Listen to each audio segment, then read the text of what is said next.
This is the latest within that sequence of webinars. So Jen and myself are entertaining you in this webinar. We are using the huge numbers of insights we've built up over the last 3 or 4 years, talking to customers about their challenges. Obviously, those are accelerating in some areas, as is technology, as is obviously cybersecurity protection. So within these series of webinars, what we're doing is very much bringing that to the forefront, the insights that we've gained, and looking at how we deliver accelerated and more effective cybersecurity protection and posture and cut the threats going through 2024 and beyond. So what are we looking at here in terms of the sort of key themes that we want to focus here today? So very much we're going to explore the landscape, so insights and experiences that we've had working with customers and talking to organizations, small, medium and large, specifically focused on the SME market, which is very much where CloudGuard operates. We're going to also look at the hacker mindset. There's lots of great things that we can actually learn in terms of the approaches, the changes, and how we adapt and augment cybersecurity to be more effective against those. We're going to look in more detail at the measures and the controls that we can put in place in terms of that planning and how that fills through into building a more effective cybersecurity strategy. And by popular demand and an awful lot of focus on AI in the last 6 months or so, we're going to focus very much on planning for security and AI tools, what we've seen so far, what we're learning, what we're recommending, and indeed specific focus on Microsoft Copilot as one of the key questions that we're being asked at the moment. So a lot to crack through. Really do encourage questions and answers as we go through. We want this to be interactive. We really welcome your questions. However detailed they might be, we'll do our very best to have a go at doing that. So, yeah, what are we seeing in terms of cybersecurity and how that's changing in terms of the threat landscape and the threats and how they're augmenting in 2024? Well, we refer to something as tactics, techniques, and processes in terms of TTPs. They're in the center. That's the lens that we use, and we break that down and try and simplify it. There's lots and lots of variables, but we try and simplify it into 4 areas of the lens. Top right-hand corner, we've got AI and AI tools, and they're having quite a significant effect already in terms of accelerating sophisticated attacks, fuzzing attacks also. So if you're not familiar with this phrase, basically, it is the exploitation of finding zero-day compromises within customers and actually probing infrastructure to find zero-day exploits or vulnerabilities within customers, simply because it is a real challenge for some customers. We saw this in 2023. We saw Fortinet vulnerabilities. We saw lots of other vendor vulnerabilities, Citrix, etc. It is critical infrastructure where some of these vulnerabilities are identified. They can be quite challenging to quickly patch for some customers, and therefore there's a lot of focus and exploitation using the reconnaissance techniques of the nefarious actors here. We're also seeing, obviously, some localized large language models. So we're going to see this throughout this presentation, as well as the public AI model. So we're going to talk in more detail about that. We're also very recently seeing a lot of increases within polyglot malware. So that's code embedded within particularly PDF or reader files there. So that's content that you can readily insert into threads, active threads of conversation. So those can already be trusted conversations that get intercepted, and the malicious actors putting a file in there, and obviously a great way to seed that polyglot malware or indeed that code to get inside an organization. And we're also seeing AI chatbots targeting overruns, overspills, and poisoning and polluting those services there in order to get within infrastructure services. So from an AI threat point of view, definitely a focus within this presentation we're going to go through in terms of AI governance and visibility. Definitely an increase within 3D attacks in 2024. What do we mean by 3D attacks? So that is the omni-channel, the combined approach to using voice, video, text, and posting, social posting, interactions within a social engineering, particularly a social engineering context.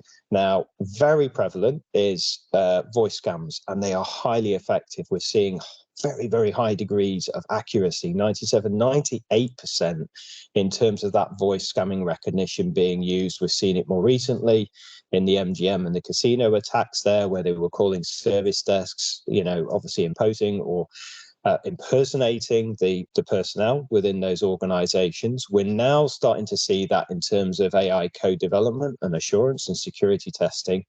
And we're starting to see pollution AI tools being used within learning models to introduce bias or manipulate the learning data that subsequently go on to be used as large language models in organizations. We're definitely seeing some challenges within the TTPs around the silent surge. So this is the gap that's being created, particularly in cyber insurance terms, between the conditionality of a policy, what you're covered for, what you're potentially not, the minimum levels that you've got to adhere to in managing vulnerabilities, in patching, in having security protection and continual monitoring within your environment from the security context. Particularly where you're seeing really sophisticated automated phishing, quishing, QR, image-related attacks take place, where an awful lot of email gateway tools might be more focused on textual-based tools and not necessarily have the image capabilities or the QR scanning capabilities, integrated into them. So we've got to accelerate that side of it. So although this is focusing on those challenges, living off the land, we've seen, so that is reconnaissance within an entity, within an organization. They sit there, they listen, they watch, they learn, and then they can then engineer more sophisticated attacks, also using social engineering or capturing large language model training data, which can then exfiltrate and take out with very little detection at this moment in time. Asset management, big part of what you're here today. Data is an asset. If you're not treating it as an asset within your organization, please do. It's absolutely imperative that we get to that point in time, because actually AI technology and the threat landscape has great opportunities for us in 2024, as much as there are emerging threats. So same lens, same categories within the lens, just to keep things really straightforward, keeping the theme with asset management in the top left-hand corner there. AI-driven identification of misconfigurations, fantastic capabilities emerging there really quickly. One of the issues organizations have is understanding ransomware and how to rebuild. More often than not, we go into organizations and we have the conversation. We talk about, disaster recovery and business continuity planning. And then we say to the organization, yes, but what if you cannot and you do not have access to the data? What is the organizational stance? How are you going to recover the business quickly without that data set? And this is invariably one of the challenges that's presented to organizations that are ransomware. They experience this, and actually they may have partial or even no access to the data. And again, you've got to piece that back together again.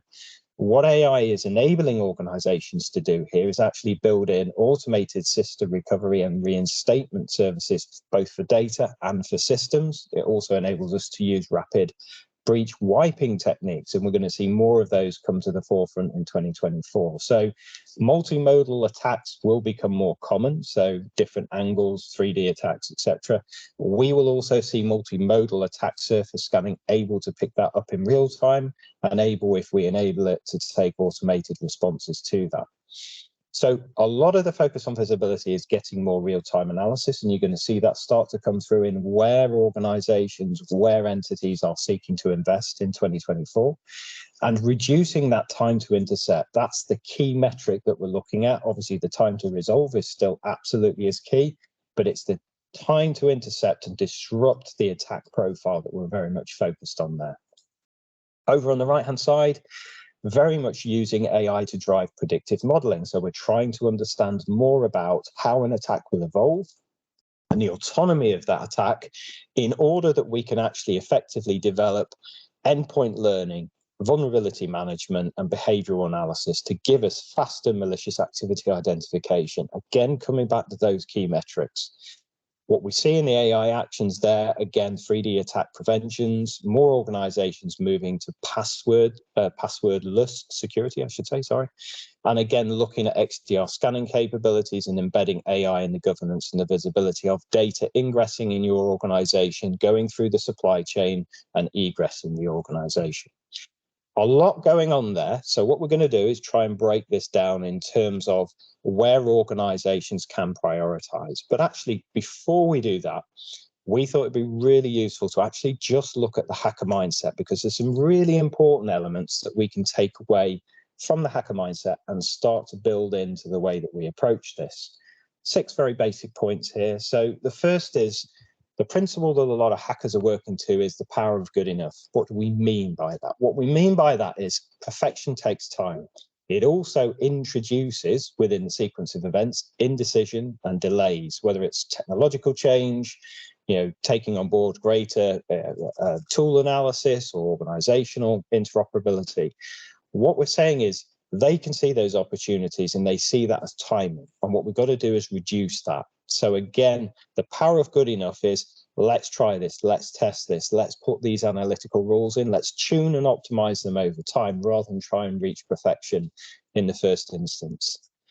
Unfortunately, there is a difference in the mindset, and it isn't actually about the process, right? It's much more deeper than that. It's also not focused on the goal or the outcome. We might see that through a lens of an organization. So the level of disruption, the ransomware and the size of the ransomware, that's not necessarily the lens of the hacker here. The lens of the hacker is they're motivated by other means. Actually, the process of going through that, what they're learning and how they can apply that, and truly then taking that information and selling that on. It's a very monetized sequence of events that's taking place now. Very, very rarely do you see just one organization within the kill chain, if people are familiar with the kill chain.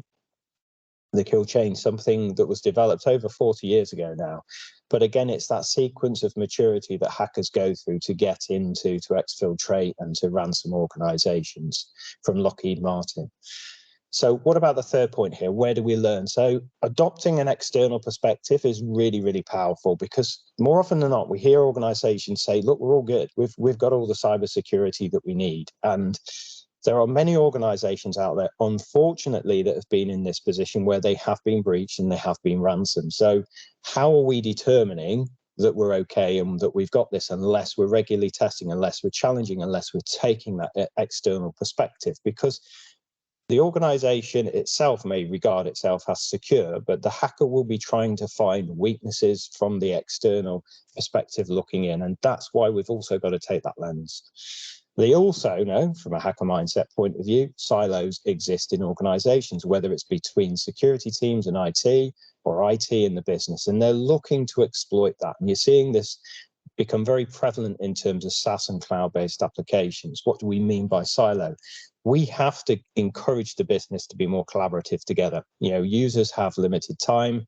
We are constantly having to ask them to do user security awareness training and become aware of more and more existential threats within the organization, and the sophistication of those is only going in an upward trajectory right now. So what we're looking at is how do we manage those gaps that are emerging, that weaknesses could appear outside looking in. And again, the level of reconnaissance that's going on is they are looking at organizations where individuals may have important critical roles in IT, in finance, etc., and then really targeting those, and not just within the organization, as we're going to see, but externally in their personal social media channels as well. And that forces us to confront some brutal facts here, right? You might think that you are secure, but if we're now looking at that spectrum broadening out, if we're now looking at how nefarious actors, malicious actors are behaving outside of an organizational context and involving social channels and how people are interacting and looking at their tone, looking at their language, looking at the way that they interact with people and learning from that to formulate, their attack path into an organization because they know individuals work for that organization. That is what we've got to be confronting there, right? Most exploits come down to human error, misconfiguration, and vulnerabilities. What we've got to look at is the complexity of the paths that are taking place for Boeing, for MGM, for the other casinos, for Dole last year. These organizations had really mature cybersecurity postures, and yet they were still compromised in some way, shape, or form. Data was still exfiltrated. We've got to find ways to confront those brutal facts and look at how we can test organizations. And we also have to use creative thinking, lots and lots of techniques available for us to look at how hackers identify opportunities. If we can do that, where we do that, thinking outside the box, we can proactively seek to understand how they are bypassing, or seeking at least to bypass technologies. How many organizations we talk to currently don't monitor security controls being changed or indeed policies and different policies being overridden because they're being introduced by nefarious actors that want to evade detection. So again, it's looking at these additional analytical rules that you can be adding into your organization and thinking more creatively and adaptively about how a hacker is approaching your business. So we've touched on a number of things there in terms of the hacker mindset and obviously how hackers are approaching this. How is this transforming itself into the reality of cyber threats? Well, from a security budget point of view, there was a healthy number of businesses that increased their budget up to 10%, in 2023 from the security context. But a large number of organizations, cost of living crisis, many other economic challenges where they just couldn't do that, or they actually had to decrease their security budget. The questions that we've had, the responses that we've had from customers, they've massively increased that greater than 10% focus, whilst maintaining a very high percentage there in terms of increasing up to 10% security budget. So really encouraging progress in terms of investing in security, protecting organizations, moving security posture forward. Where are they investing? So the predominant investments are going into content disarm and reconstruction. So sandboxing environments, quarantine environments, looking at how new technology is introducing potential challenges. We've already touched on phishing and obviously more sophisticated phishing attacks. We're seeing greater investments in real-time visibility across organizations with SIEMs and MXDR investments. We've seen a lot of compromises in organizations fall foul of encryption key loss and theft, and therefore big emphasis on how that's managed and separation of those landscapes, which is absolutely crucial. Real-time account monitoring, behavioral monitoring particularly, so we can now start to narrow the thresholds around what is normal and potentially what is suspicious activities, and really starting to hone in on that. So how many organizations can currently look at concurrent logons for a user account, or where it's coming from multiple geo IP addresses that would certainly be disparate and certainly be suspicious. Looking at how you are adding further context and enrichment in terms of threat advisory, threat intelligence, whether it's open source or whether it's one of the subscription services. And also looking at how you develop vulnerability remediation support. So big investments in that area. But what we also saw was some stagnation taking place. So the majority of customers were on budget in terms of their security spending, and certainly going into 2024. Some organizations were just holding back on that investment, and they appear to be underspent. So really interesting identification there, and we seek to explore that a bit further on in terms of the next set of slides. So what are we seeing in terms of successful attacks? What are we learning from this? How do we improve cybersecurity defenses and posture acceleration? Well, this data takes us up to October 2023, and you can see here the trajectory of reported global malware reports in the millions there on the left-hand side.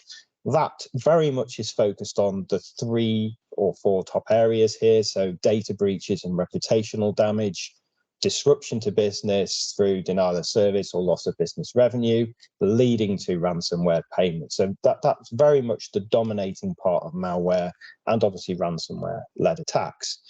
So the question lots of customers were posing to us was, okay, so we've got this particular approach to cybersecurity. How do we enhance that further? How do we get much closer to 100% to protect the organization? Well, it is a law of diminishing returns, as you can probably appreciate. But again, it's actually a really difficult question to answer. And actually, if you look at the medium standard deviation sort of investment of tool sets for malware detection engines across an organization, you can see the centralization there between 6 and 17 or 18 different malware tools, some of which we may get through third-party services.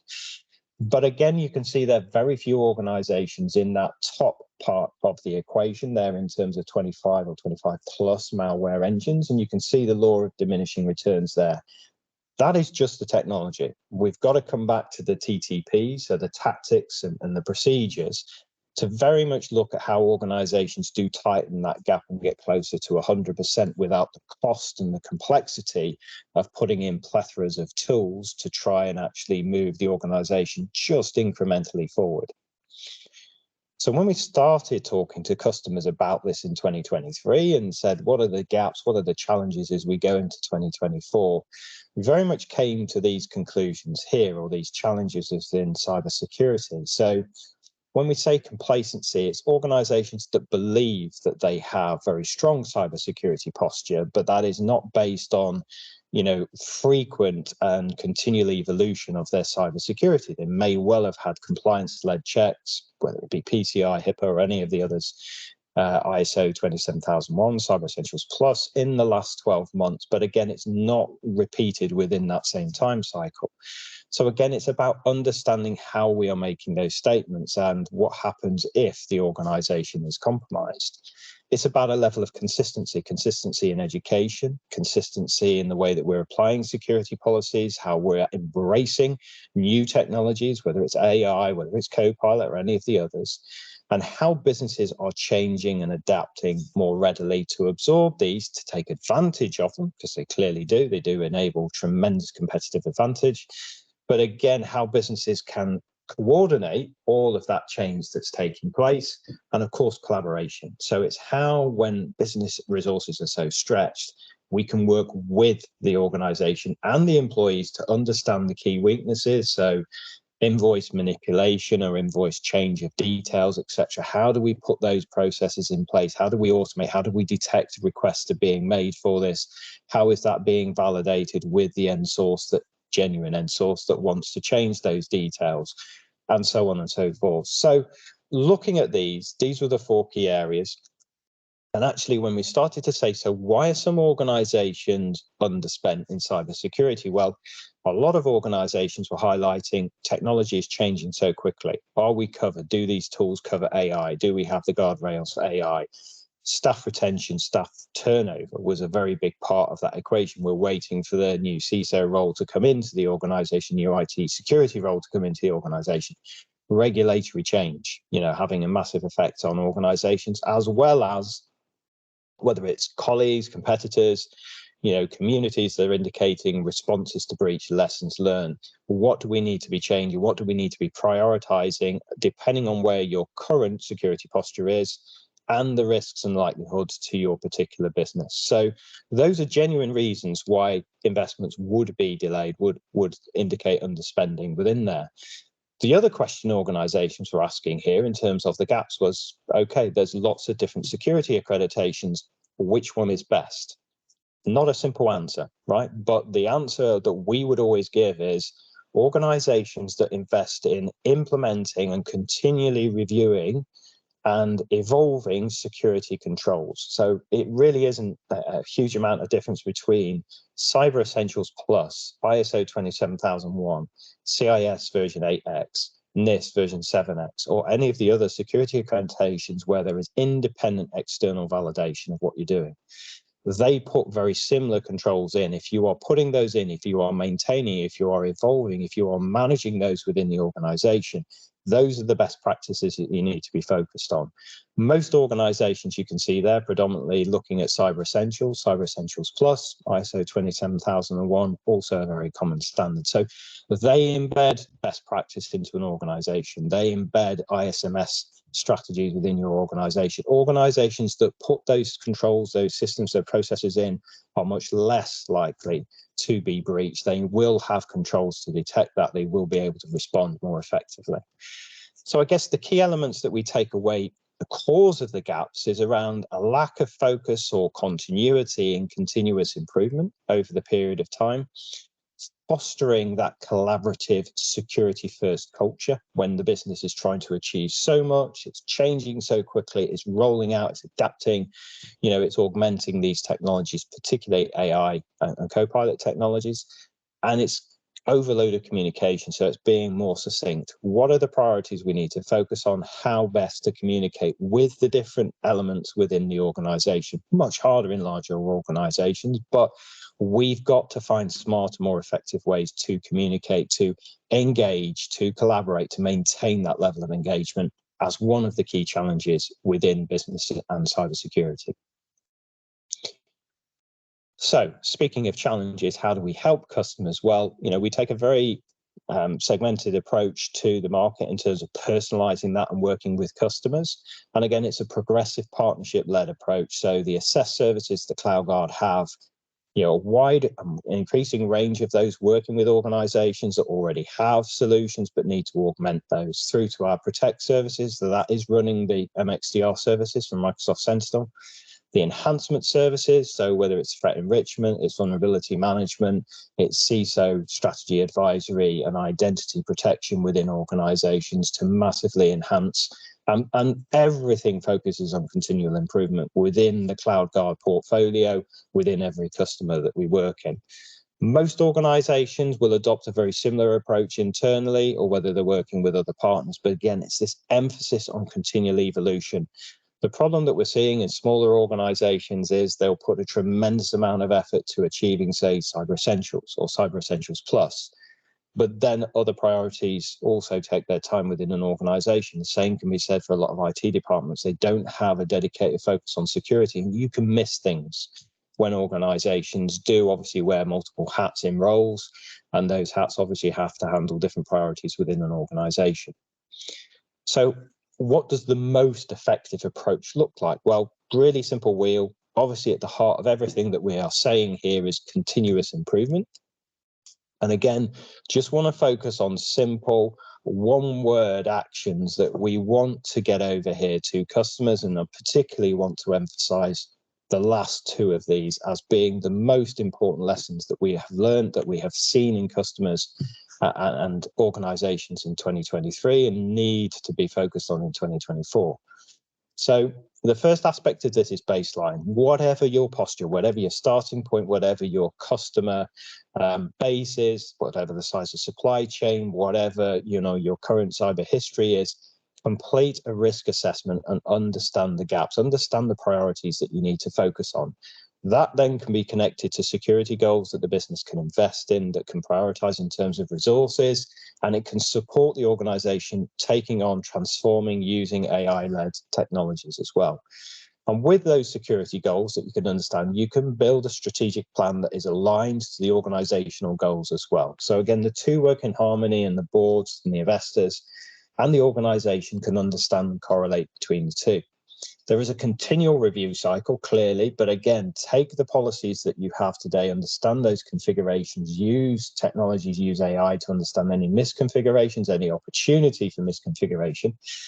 And again, look at how you need to augment security policies to help people do their jobs more effectively. We know, talking to organizations, that finance teams, IT teams, procurement teams are much, much more heavily targeted in terms of specific types of phishing email attacks. We know that sales teams tend to get more generic but much more sophisticated attacks in terms of, impersonation events and identity theft. So again, looking at that, potentially those teams have higher levels of turnover. We know organizations with heavier emphasis on contractors also have that starter-finisher impersonation-led approach that takes place. So it's understanding and evaluating the gaps and the effectiveness of the current security policies in an organization and the configurations to maximize the protection going forward.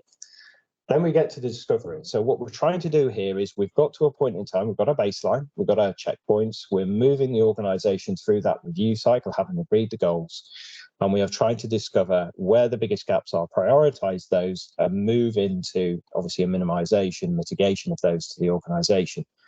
Please use external partners, please use external threat intelligence sources where you can, whether they're open source and free, or whether they're obviously paid for sources, to provide the context that speeds up that process. At CloudGuard, one of the things that we do is we bake that in to our Protect Plus family of services, because we know how much faster we can automate the more sophisticated challenges that we see coming into the business, whether it's incident management and response, or whether it is a benign positive threat that's taking place, whether it's just reconnaissance activity that we're identifying. But automation is absolutely key. As you're seeing the nefarious, malicious actors accelerate in their own automation, their own use of AI, and their own sophistication of these, and using large language models, we have to automate to stay, even on a par with those entities. But again, I come back to the earlier points that I was emphasizing here. So regular testing using automation and AI again of recovery plans and scenarios. And it isn't just one scenario that we could be testing against. It could be partial business disruption all the way through to, a much greater level of disruption in the business. But AI is giving us new abilities. Leaving DR, leaving business continuity plans as they are, is not an option for businesses. We never advocate that. We've got to recover, we've got to retest, we've got to review, we've got to refine on a monthly basis to do those tests. And if we can automate that, if we can put that into, the use of modern technologies and the AI technologies coming through, we can embed those updated metrics. We can reassess against the original baseline we had, and then we begin the clock face again in terms of continual improvement in the organization. Pause there for a second. Is there any questions from the floor or the audience? I think it's time for a poll, Jen. Yeah. Would you like me to launch the first poll? I think we should, yes, please. So I'll be launching that for you guys now. And the question is, what's the greatest issue within your organization which can lead to cybersecurity challenges? It's multi-choice, so culture, change, collaboration, or communication. Feel free to answer.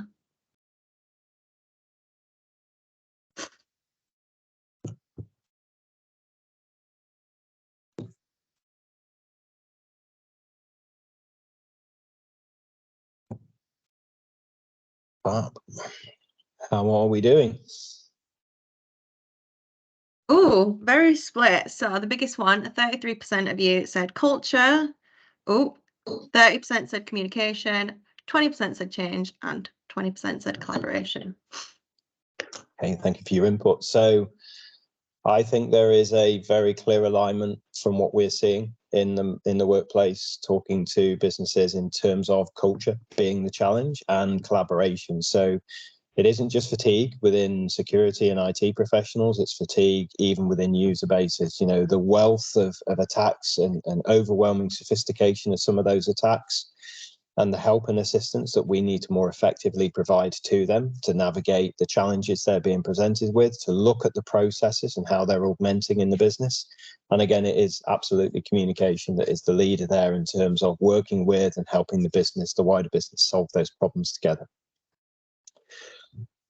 Okay, so one of the biggest areas that we've been asked questions on as we go into 2024 is very much around AI and the considerations for a security context of AI. So these tools have been around now for 12 months or so. So I'm sure everybody's familiar with ChatGPT, and there are variants of it on the dark web, dark ChatGPT chatbots. So these generate vast, sophisticated phishing email campaigns. They're now moving into AI, deepfake, manipulated video content. As we said before, very, very high accuracy voice cloning.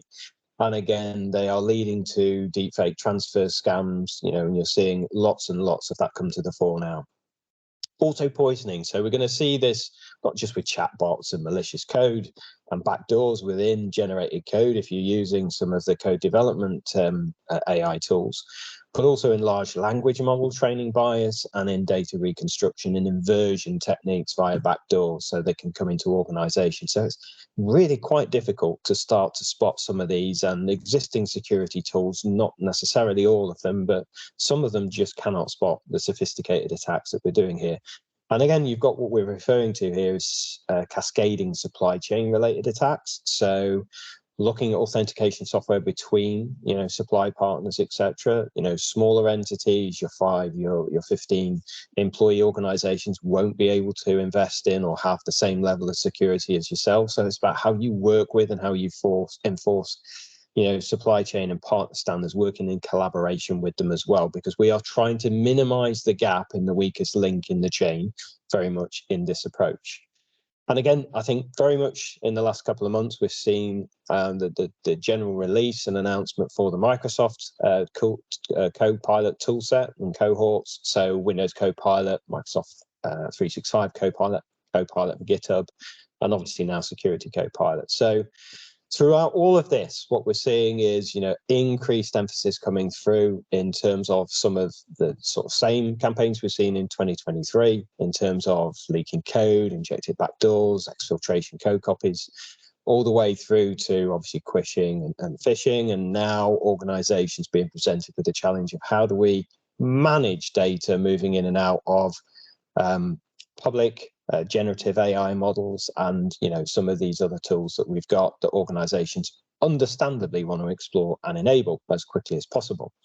So how are we going to do that? Well, the premise of each and every one of these tools is really, really simple. There are ideas, there are feedback loops, whether it's from customers or within your organizations or your supply chains. There are learnings that get embedded, and there are products and services that get created. The actual cycle that takes place in terms of the training and the learning is very, very, very similar in terms of the architecture. If you look at all of these tools in the back end of the Microsoft portfolio, that is based on Azure AI, and we're going to go into that in a little bit more detail in a second, so you can understand, I guess, some of the security context to this. But again, that is taken itself from the Open AI Chat GPT Turbo version 4 currently.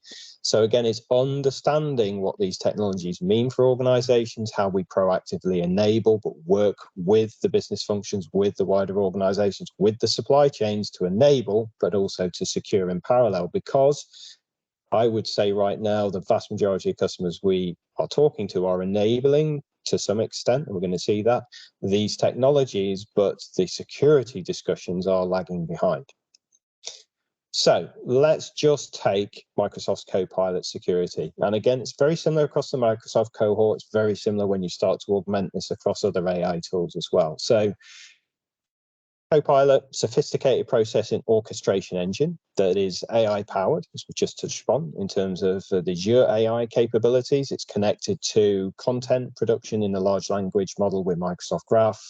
It augments emails, chats, documents, all through user access permissions that are set within the Office Productivity Suite itself. So when we actually build this out, we have our current customer 365 tenant policies in each and every one of your organizations. Those typically have view, read, or other granted permissions associated with that are controlled either through Entra, Active Directory, other authentication mechanisms, or SaaS providers, if it's their services, or indeed Microsoft Purview, as is now rolling out. So the interaction here occurs at 3 levels. Large language model itself, so the learning within your organization and the boundary that Microsoft puts around that for your policies, Microsoft Graph, and the Azure OpenAI engine itself. So Bing, obviously now one of the key front ends, as well as the interspersed Copilot plugins, and Microsoft Purview is joining the portfolio if you are licensed for that. So E5 typically, if you're familiar with the license SKUs. If not, we have to think differently in terms of business standard, business premium, and the E1, E3 licenses. So again, elements that you can do, but again, the controls all through Microsoft Security portals, and driving that whether you have Purview or not. The orange boxes there are very much where we want to focus this conversation. So ensuring as an absolute minimum, sensitivity labels are applied to data, all data, and encryption is applied as well. Where you move into the Purview and you're more advanced in the Microsoft security elements, then looking at information rights management, where data is leaving the organization, because what that enables us to do is look at 365 isolation controls. And that's really, really important in terms of just general IP within a business and the sensitivity of that data, and code verification, where we're working with GitHub or we're working with other development technologies. So with that, with those basic principles in place in an organization, we segment this conversation and approach into 4 very simple boxes. So very quickly, organizations need to mobilize and enable because they want to use these technologies, and do the preparation tasks that you see there. Basic guidelines in place, understand the copyright, understand how that affects your organization. Looking at implementing those guidelines, looking at obviously user enablement of those guidelines, looking at how organizations are starting to leverage. And you'll see in a second that we start to compartmentalize this into levels to make this as simple as we can. and to look at how content is both being generated and being shared, and set some policies and some guidelines and working practices that you can build from in an organization. To embed monitoring as a starting position, so you can learn as an organization, looking at data trails that are uploaded, downloaded through ingress and egress channels, supply chain channels, looking at what that content specifically is, what the sensitivity, the tagging, the sensitivity labels that are there, and what policies you need to tighten up. And it's going to be a continual tuning process, looking at what isolation and scanning controls you need to put in place, and how you want to alert on policy and non-conformances, certainly around code and verification code checks. As we move into a slightly more advanced box on the right in terms of controls, looking at information rights management, again, a very big, very complex area. We do recommend you get partner support in terms of accelerating that within your organizations if you need it. And looking at the assignments of sensitivity, so you might want to fine-tune those sensitivity levels that you set. The scanning criteria obviously can be quite noisy as you dial up the verbosity of the scanning criteria. Look at plugin management, look at pure view controls that you've got in place, and look at the usage within the business, the challenges that the business have got, what they're trying to achieve with Copilot technologies, what data is moving in and out of the organization, much the same way as we've been doing with email. So that's a very, very basic approach there in terms of guidelines for Copilot. If you want some more information, you want a separate discussion, more than happy to take that several layers deeper. What organizations have said, just in general, about AI is, what are the guardrails that we need to put in place? Well, there is obviously a maturity curve that people are going through at this moment in time, and we're going to call this level 1, level 2, and level 3. Level 1 is where the majority of organizations are at right now, off the shelf. So Copilot, as we just touched on, Google's Bard, Midjourney, Runway, so Microsoft's ChatGPT, there's Carbon AI, it's obviously Claude, and Copy AI as very, very popular derivatives. Now, they are at different levels of generative AI, public AI presentation and training of data. The use cases are pretty much uniform across all of the tools. And again, what we're seeing is there isn't any customization of the large language models. There isn't any real tuning going on with that. But again, we're at a very basic stage of understanding what data is being shared. So it's monitoring the data that's being shared, typically with browsers. And unfortunately for organizations, there are going to be in 24, 25 and beyond, more security vulnerabilities exposed within the browsers. And we know that unless we restart browsers after security changes, enforcing those can be really difficult sometimes. But again, typically that restart mechanism needs to become much more routine to ensure the maximum level of browser-led protection for whichever AI tools we are using within an organization. So no specific guideline references in there right now to company or product in case that data is accidentally leaked and it isn't being monitored. And organizations can then look at ensuring employees understand that and refreshing and revisiting and reviewing that as it moves forward, because organizations won't stay at level 1. They will get into level 2. They will get into building use cases. They will get into building their own large language models, or even localized. So that's on obviously a private learning environment. But they're looking at building and injecting customer data. So this is where it becomes much more sensitive and much more engaging, and the front foot is needed for security teams here, because organizations can extensively take huge advantages of accelerating AI for modeling, for products, etc. It's about building in personalized recommendations, and the guardrails very much around this are leveraging existing models, building those new capabilities, building security in and around that, and building in those feedback loops, but making sure that they are managed.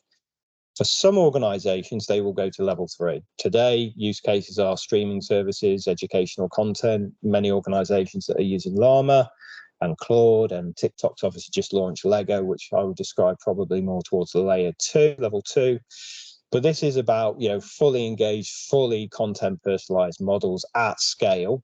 And again, high quality feedback and verifying that feedback, absolutely imperative to ensure no bias. So what does this look like in terms of considerations? Well, level 1 is where we are today. Employee guidelines, how to use tools, getting those feedback loops, looking at the validation of data. Yes, there's some security from the providers. Don't solely rely on this. Please, please Look at your own organizational policies. If you need help, happy to discuss it from a CloudGuard point of view. Most organizations will go through to level 2. So level 2, how much of AI is replacing current offerings, whatever your business line is, and the scope for accelerating competitive advantage. Here, we are going to see organizations purchasing more AI generative models, purchasing like cloud services.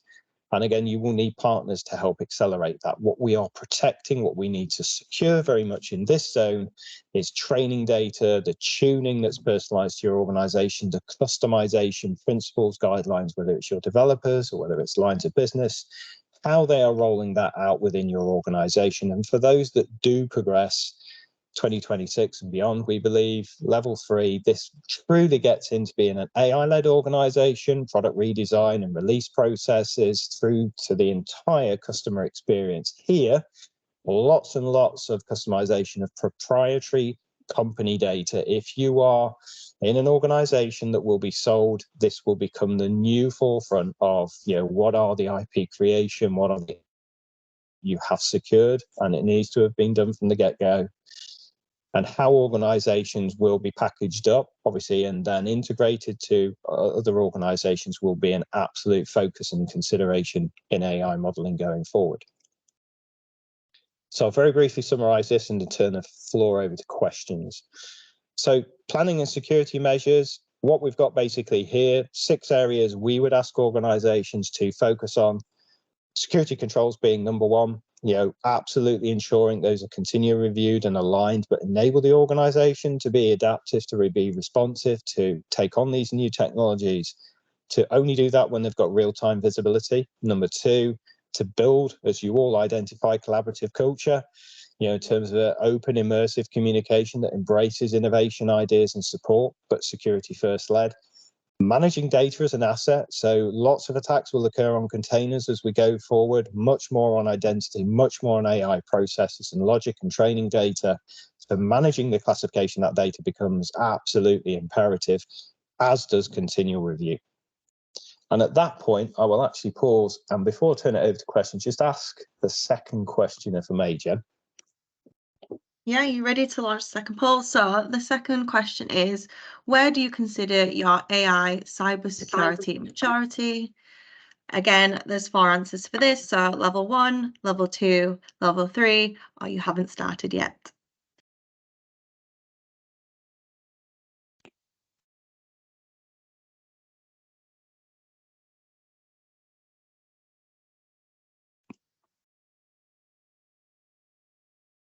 Okay, how are we doing, Jen? Cool. So at the minute, 30% of people said they haven't started yet, 40% said level 1, and 27% said level 2. That's really interesting. So I guess we regard CloudGuard as level 2 as well. It was an AI organization from the get-go in 2019. So that's really interesting. I guess very happy to share ideas, level 1, level 2, or even not started, in terms of this. I think what we're going to see 2024, just talking generally, we're already being overwhelmed with GRC data, and the cost of managing that is problematic for organizations. Do we need to retain all of it? Very big question. Can we optimize it? We absolutely have to, because the volume of security data we're going to end up collecting in monitoring AI is going to also be equally challenging. So it's looking at those corporate policies that manage that down. One of the prohibiting elements of adopting SOC SIEM has been the cost of that, and obviously the data retention and the value of that data in analytical terms to us, or whether it's a compliance-led requirement. The more that we get into this, the more that we look at trying to manage the exposure in operational technology, in critical national infrastructure, utilities, and legal companies being very much targeted at the moment, is going to put more pressure on that. So a big part, about a third of our consultancy engagements right now are helping customers manage cost, whether it's moving from an alternative technology, from Splunk into log analytics and Sentinel, being that there are migration paths for customers, very clear ones that we can help customers with, but again, maintaining that optimization, and indeed working with insurers as well, with organizations. So adapting, taking on these technologies, ensuring that your organization is protected from the silent surge we identified earlier, and from the omni-channel related attacks that are beginning to take place. Hopefully that was really interesting and informative to you all. I will absolutely hand the floor over so me and Jen can answer any questions you may have.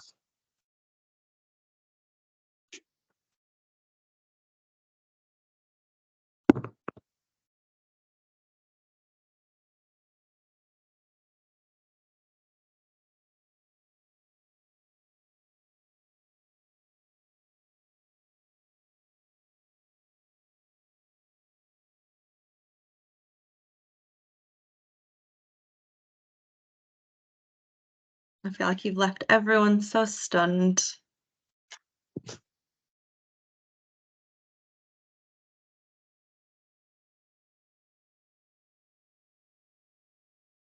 So one question I've got here, interesting one this. So with the recent cyber attacks, does this help inform us to the likely industries that are being targeted in 2024?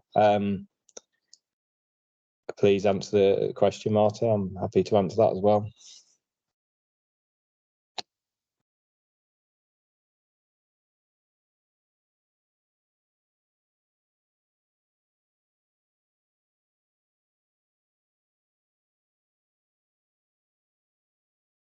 Okay, so let me just try and answer this question. So, very interesting question. Certainly, the NCSC in the UK is very concerned about the volume of attacks to legal entities. There was a service provider impacted under ransomware at the beginning of December.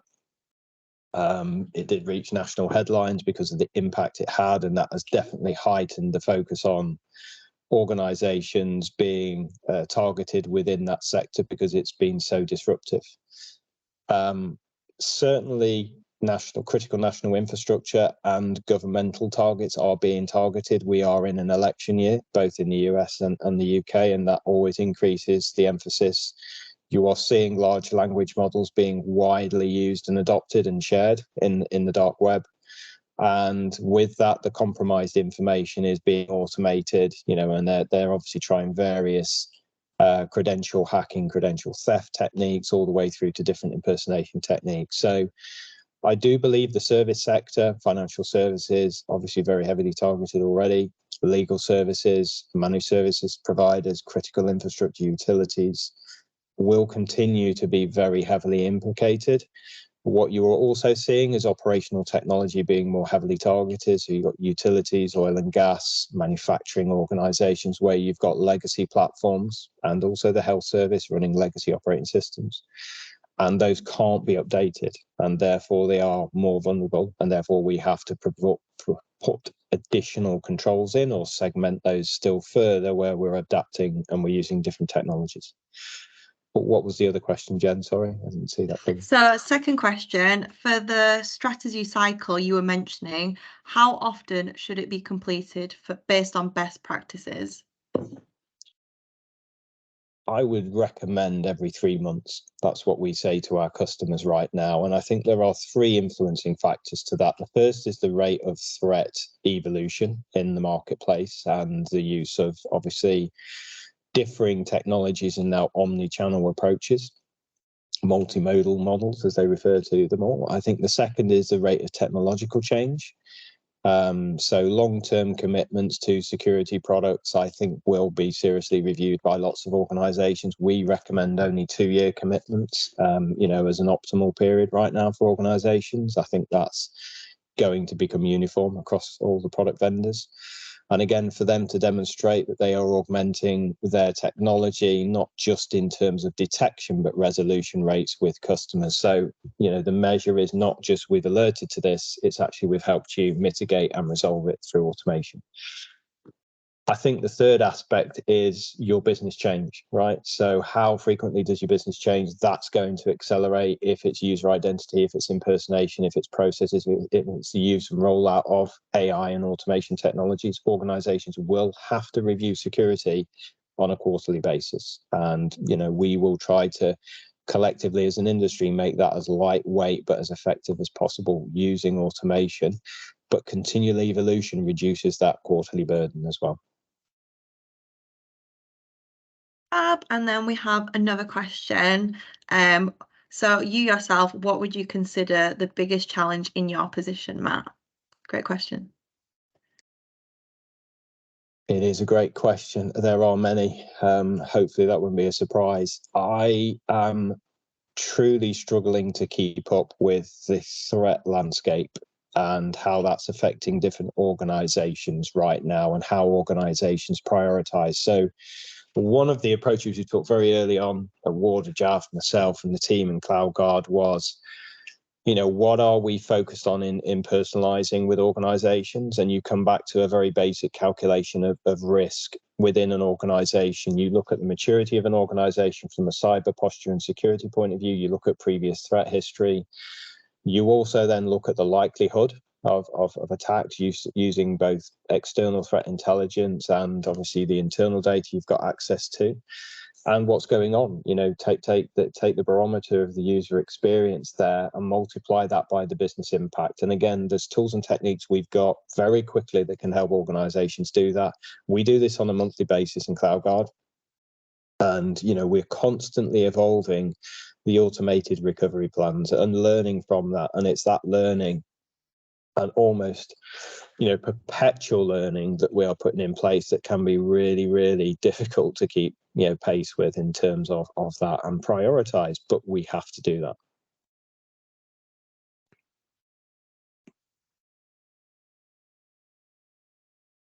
That's everything. I think that's all we've got time for. It certainly is. So thank you everyone for your time today. Hugely appreciated. If you found that useful, if you have any other questions, please feel free to reach out to any of the team at CloudGuard. More than happy to help you and hopefully see you on the next in the series. Have a great day. Thanks everyone, and the recording will be available for everyone afterwards. Thank you.